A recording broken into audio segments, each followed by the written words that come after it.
మల్లోజుల ఆషన్న విప్లవ ద్రోహులు శత్రువులకు ఆయుధాలు అప్పగించడం విద్రోహమే.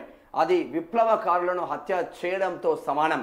వారి ముఠాను పార్టీ నుంచి బహిష్కరిస్తున్నాం. విప్లవోద్యమంలో వెనుకంజలు, ఓటములు తాత్కాలికమే. ఎవరు లొంగిపోయినా శత్రువుకు పార్టీ సరెండర్ కాదు.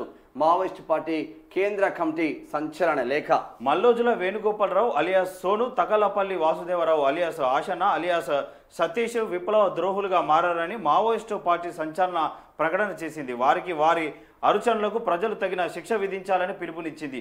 మావోయిస్టు పార్టీ కేంద్ర కమిటీ అధికార ప్రతినిధి అభయ్ పేరుతో ఆదివారం ఓ లేఖను విడుదల చేసింది. విప్లవ ద్రోహులుగా పార్టీ విచ్ఛిన్నకారులు విప్లవ ప్రతిఘాతులుగా మారి శత్రువులకు లొంగిపోయిన మల్లోజుల ఆషన్న ముఠాను పార్టీ నుంచి బహిష్కరిస్తున్నామని స్పష్టం చేసింది. మల్లోజులతో పాటు లొంగిపోయిన దండకారణ్య స్పెషల్ జోనల్ కమిటీ సభ్యుడు వివేక్ డీకే, ఎస్జేడిసి ప్రత్యామ్నాయ సభ్యురాలు దీపా 10 మంది divisional committee company party committee సభ్యులను నిన్న రామచంద్రారెడ్డి అంత్యక్రియలు జరిగినాయి.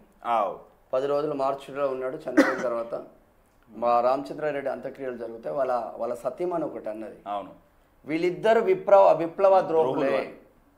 విప్లవంలోకి వెళ్ళిన తర్వాత చావును స్వీకరించాలి తప్ప లొంగిపోయే ఆయుధాలను పోలీసులకు ఇవ్వడం అంటే అంతగా మించిన పిరికి చర్య ఇంకొకటి లేదని వాళ్ళ సతీమణి కన్నీళ్లు పెట్టుకొని మాట్లాడుతుంటే నిజంగా గూస్ బాంబ్స్ వచ్చినాయి.